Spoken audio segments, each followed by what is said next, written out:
And all of your clients have asked this question. With the high cost of college, how do I fund that? How do I be prepared to where when my kids go off to get a higher education, it doesn't break the bank? And we actually have a plan in place from when they're young. If this question hasn't come into your mind as a real estate agent, I know it's come into the mind of many of the clients that you serve. And the knowledge that we share with you today from one of the nation's leading foremost experts on this topic is going to allow you to be more confident in the conversations you have with your clients and be able to better serve those clients that you are regularly in front of and who are looking for answers to these important questions. So today's episode is going to be all about that. Stay with us. Question is this: how do those of us in the real estate industry with crazy amounts of ambition, how do we think bigger than the building of our own empires? How do we simultaneously seek success and significance, income and impact? My name is Justin Stoddard, and this is the Think Bigger Real Estate Show. All right, welcome back, everybody. Excited about today's episode. We are going to be talking about taming the high cost of college. In fact, today's guest, that's his primary focus. That's how he helps people, is do exactly that.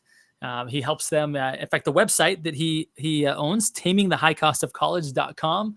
Been a financial advisor for 27 years. I want to welcome to today's broadcast, Brad Baldridge, out of just outside of Milwaukee. So, Brad, pleasure to have you here today. Great for being here. Now, let's talk about how you got your start in financial services. How did that begin for you, Brad? Yeah, I'm a recovering engineer. So I got my degree in engineering and then started getting involved in real estate, actually. And at one point, I had a lot of rental real estate. And then I switched careers into personal finance and real estate, and then realized personal finance was where I wanted to be. And so I sold off my real estate, and that's, kind of how it started. Very good. Okay, very good. So that's how it all began for you. Let's talk about how you began to really specialize in this concept of taming the high cost of college. What prompted you as a financial advisor to really take that path? Yeah. So I was looking around for some specialties. It's getting to the point, just like in real estate and other areas where, and some people say I need a plumber, but a lot of people say I need a plumber that, they want that specialist plumber that handles that particular problem. And it's got the same way around financial planning, is I need someone that understands how college works. And I started getting involved. I really enjoyed it. And as I shared, college and college strategies, it started getting attention. So I launched a podcast and got more and more involved. And then from there, it just kind of took off. Very cool. What's the name of your podcast, Brad? It's Taming the High Cost of College. Well, look at you. Just a branding and whiz right there. Kept it all consistent. Made it easy to find. So let's talk about what is the high cost of college right now? Like, what are you seeing as an average tuition for kids? I know there's a lot of variables there, but yep. Yeah. So what does college cost? Well, the average public school is 27. The average private is 57 in round numbers. This is for 1 year. 1 year. And it's not just tuition. It's tuition, room and board, books, fees, beer, and pizza. It's the typical cost for one year, including all the expenses that a typical student would have. And again, it's averages, of course. It's not, some kids are going to spend more at Starbucks than others, but that's all rolled in there. $27,000 to $57,000 a year. And that's average. Some of the name brand elite schools are approaching 90, 85, 88 type per year. And it can be crazy expensive and really needs to be. And that's one of the reasons that I got involved, right? It needs to be built into the family planning now. Yeah. It can't be, we forgot about it, we'll just take care of it. For most families, they need to plan and understand it and do the best they can. Mm-hmm. Now, that's the scary big published number. But another important piece of this puzzle is you need to really understand your net cost. In other words, a lot of families start at 90, but as an example, Stanford has announced if your income's under 100,000, they will cover tuition and room and board for you. If your income is below 150, they guarantee they'll cover at least tuition. So Stanford is approaching 90, 85, 88,000, whatever it might be. but it'll be essentially free if your income's under 100,000, because you'll get it's an $88,000 school with an $88,000 scholarship for some. For others, it's $88,000 and a $40,000 scholarship, and then for some, it's $88,000 no scholarship. So you really need to understand how it works and what your net costs are going to be, which is the really important thing.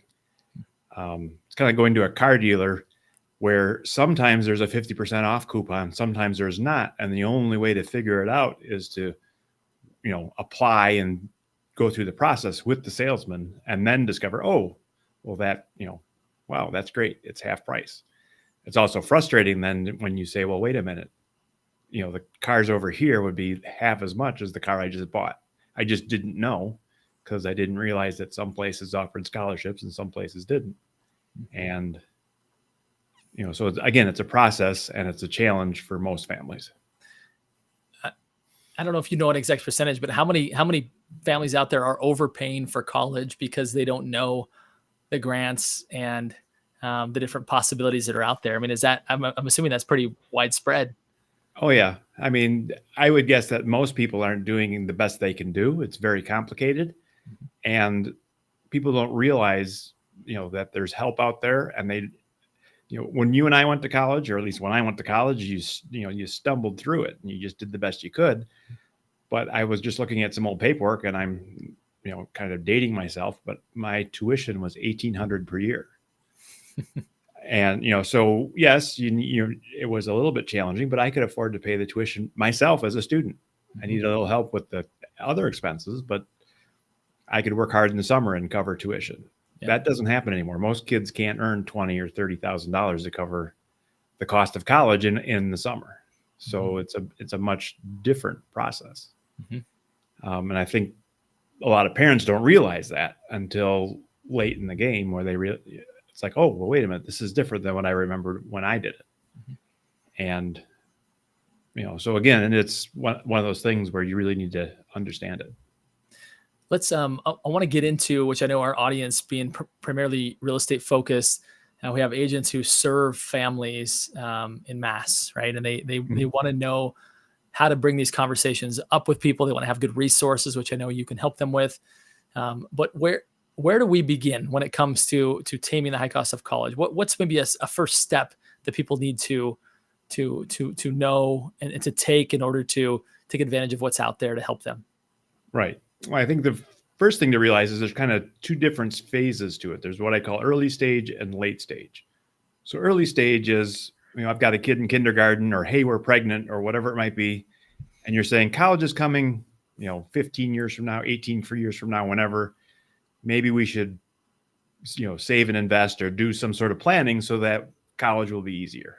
And that's kind of the old financial planning version of college, which is all true.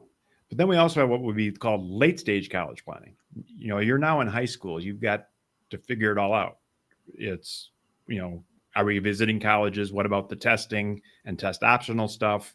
How are we going to pay for this? Are we going to get scholarships? Are we going to get merit aid? Are we going to get need-based aid? How do we, pick a college? What's our major? How do we do all the applications? Lots more to do. And you may have done a great job of early stage and you have a big pile of money, but that doesn't solve all the problems. You still have to figure it all out. So when we're transitioning, it's important, I think, where do you start? Well, at late stage, bottom line is you just start. I think a lot of people really struggle with how to handle that. And that's one of the challenges we're up against. You really should start earlier than you realize. A lot of families try and ignore it and hope it goes away. And the reality is it really needs to be freshman year, sophomore year, especially for the real estate people that are in your audience, because you've got a lot to do because you own a business. There's additional strategies that you can take advantage of it and figure that into the process, right? You could hire kids into the business. You could set up tuition reimbursement plans. There's a lot of strategies, but you got to learn about what they are and figure out if they fit in your situation and then execute them. And it's just an extra layer of complexity. A good problem to have, though, because again, it can often save you, the way save you a lot of money, avoid taxes, you use pre-tax dollars to pay for college. Sounds good for most business owners. Yeah. And do most parents take this on themselves, or do they tap into services that help them get these things? And your role as a company is to do just the financial advisory work, or do you have people that help walk them through many of the things that you've described, which can be, I know, quite burdensome to families to Right. know all the different things to be applying for and not applying for? Exactly. So I help parents. So what I don't do is help students. So if your student's struggling with what do I want to be when I grow up, or how do I fill out these essays or applications or that type of thing, or Harvard or bust kind of, how am I going to get into Harvard? All that, there's certainly advisors out that help with all of that, but that's not what I do. I work with parents trying to figure out, again, are we going to get need-based aid and merit aid? How are we going to pay the bills? How are we going to be fair if we've got multiple children? Should we save and invest? And if so, where should we save and invest? Mm-hmm. And then, and how will this all impact, and kind of put a plan together?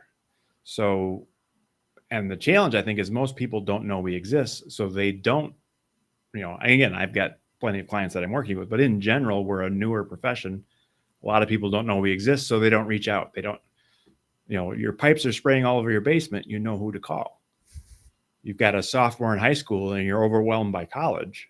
You call me, but how do you find me? Well, again, people are starting to, search Google and whatever, and call me out of the blue or find my podcast, and again, that's why I have all these resources and I put it all out there, is because, for a lot of families, just getting a quick answer is all they need. But for others, it's, let's go deep. Just like real estate, right? Lots of people say, oh, how hard can it be to sell a home? Well, a lot of times it's not that hard, but sometimes it's really hard. Mm-hmm. And you got to kind of figure out, well, am I better off to try and do it myself, or am I better off to hire the professional that'll just take care of it? And, and or somewhere in between, I'm building some courses and other additional things as well. So, it's pretty analogous to the real estate world. Mm-hmm. Knowing our audience, right? There's a couple ways we can look at this. Number one is they've got kids as well, right? Where they're thinking through this. Another one is they've got clients who are going to be needing these resources. And one of the best ways to add value to your clients and be relevant in conversations and be able to really reach out with value to say, I just had, contacted with a very interesting, professional that helps with this. I know you guys have kids in high school. Do you guys already have answers to this? Can I connect you there? Right. That's one way to really be of value to the people in your database, even when they don't need real estate. So I want to just plug that for everybody that's listening here today, is that if you're ever looking for a way to be relevant, when people maybe aren't moving in the next number of years, right? And maybe they're locked into a mortgage rate where they're not going anywhere, like there's still things that can be done. And I actually want to pivot our conversation now to talk through how real estate can actually play at a pretty essential part in that. We've had a conversation prior to this, in which you shared with me some real, maybe obvious to some and not as obvious to others, of things that real estate agent, I should say real estate agents and business owners who are also real estate agents and other professionals as well can begin doing right away to help fund college. We'd love to hear that. Right. Yeah. So, it's part of a bigger plan, right? For most families, saving some for college, whether it's a couple $100 a month or $1,000 a month, depending on, where you are in the process and how much you've already saved. But for business owners, now you can, instead of saving the money that you earn, you could hire the kids into your business, as an example. And for real estate agents, maybe they put up and take down signs, or they mow lawn at your property, or they, whatever they can do, right? Run your social media, all these different things, and you pay them well for doing it. Most kids don't pay taxes, and then they save that money for college. I had a restaurant owner a few years ago that says, well, I just pay my kids cash under the table. It's like, no, you pay them, put them on payroll with everybody else, and they'll file their own tax return, but they won't pay as much in taxes, maybe nothing in taxes. And then you can turn around and save that money for college all the same. But again, it's a tax advantages, and it also can help for need-based aid and merit aid as well. So showing the responsibility of having a job, and also lowering the family income may make it better for need-based aid as well. So there's all kinds of strategies there where, kind of tweaking it. The next level would be tuition reimbursement plans. A lot of large companies have tuition reimbursement plans that say, if you go back to an approved program and if you get an A, we'll reimburse you 100%. If you get a B, we'll give you 80%. If you get a C or less, we're not going to cover it. Mm-hmm. Well, the solo real estate agent could, hire their kids in the business and the next day set up a tuition reimbursement plan that says, well, if you get an F or better, I'll reimburse you. And you can do that. You just have to understand the process.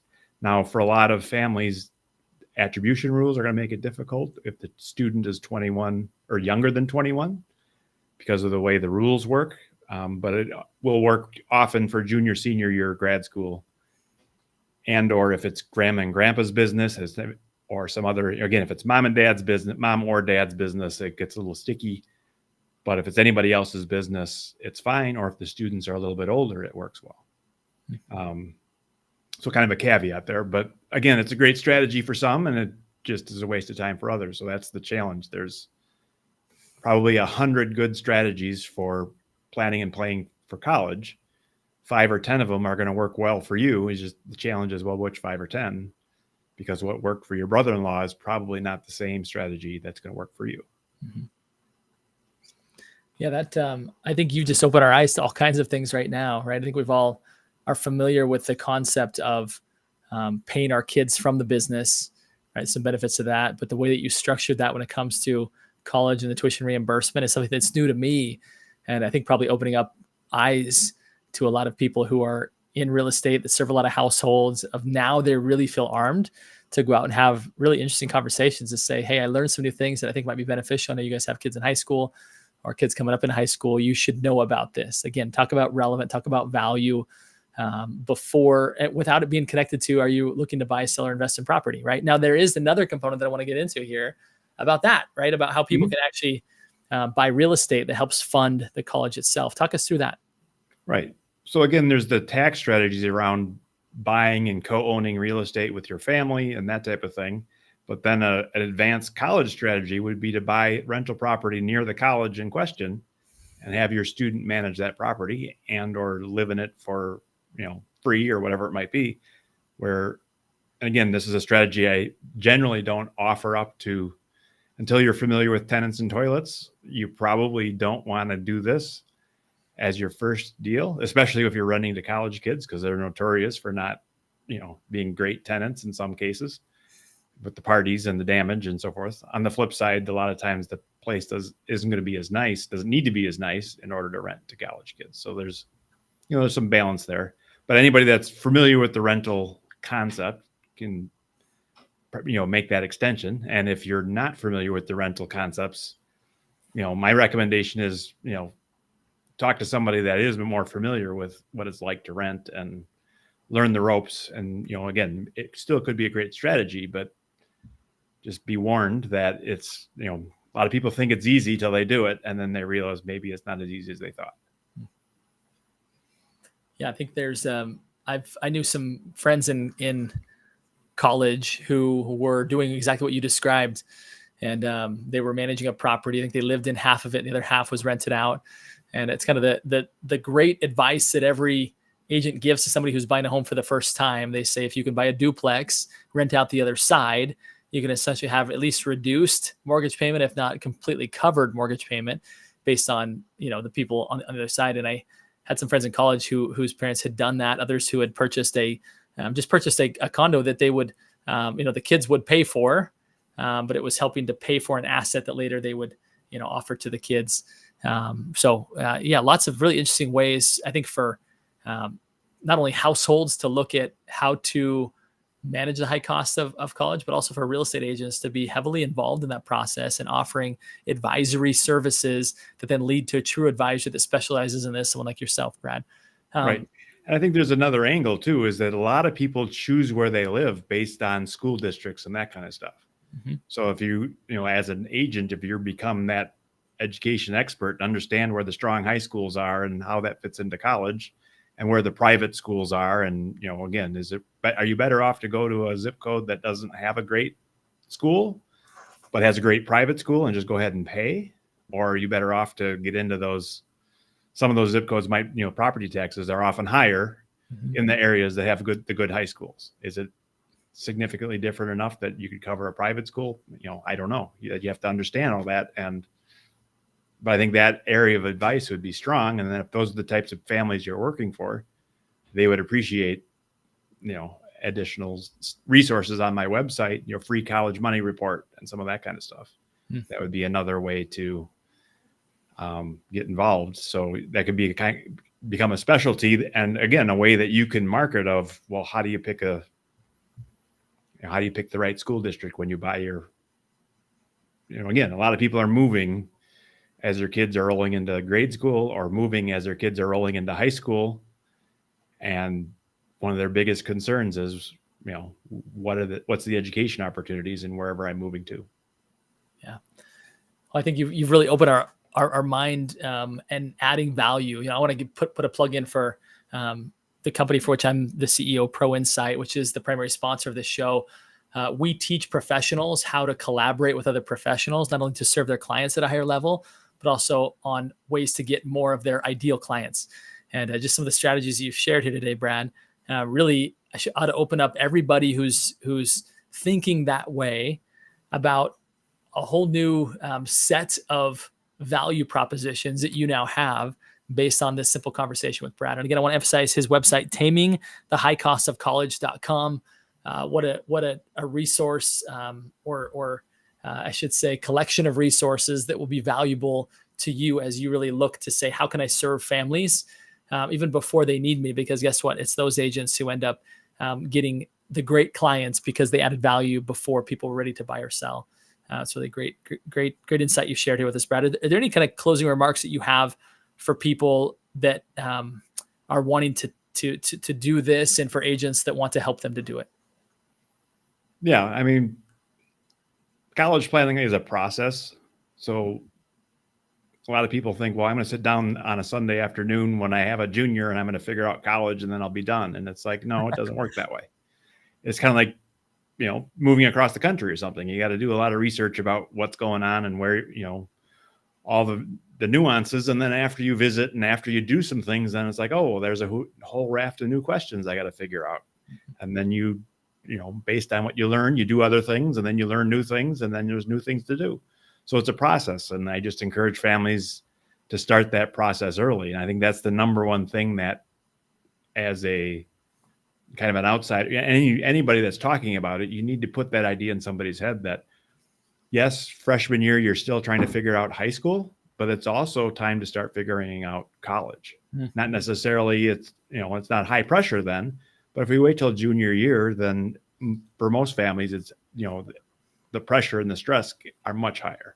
We pay for college with money, we pay for it with time, and we pay for it with stress. So we got to manage all three of those as we work through the process. Great insight, Brad. I really appreciate all the guidance and help. I want to ask one more question to you here before we wrap up. What is it that Brad Baldridge does to continue to be a big thinker, to continue to expand your possibilities in the way in which you serve people? What does that look like for you? I spend a lot of time reading and listening to podcasts of other big thinkers. So, I like a number of podcasts out there, and the Planet Money and all the different things, and staying abreast. And then, Seth Godin, et cetera, where you learn a lot of different things. I'm doing things outside the financial industry. I found that the financial industry has a lot of conferences and stuff. And after many years of attending those conferences, it's like they're very repetitious. And the only benefit for going to those conferences usually is the people you meet, not necessarily the content of the conference. So I've switched over and started going to other industries conferences, the fintech conferences and the education conferences, right, where the school counselors go and that kind of stuff, where I learn a lot more because it's, again, very fresh and new, at least to me. For them, it's probably old hat. It's like the same conference over and over again. But for me, I've not seen it before. So it really expands the things that I'm learning. Great stuff, Brad. I appreciate all that you've contributed to us today. I want to thank everybody for tuning in as well. Again, if you're looking to get your arms around the resources available, tamingthehighcostofcollege.com. Brad, such a pleasure to have you here. And my final request of everybody listening here today are these 3 simple words, and they are go think bigger. Brad, thanks for helping us do that today around this very important topic. Thank you. Value in anything that you heard here today, do me a favor and just take a quick screenshot of this episode. Tag me in it on social media. That will give you the heads up to create more content like this in future episodes. Also, if you are wanting to build your wealth advisory team in less than 30 days that gives you 2 to 4 professional referrals every month, go to proinsight.com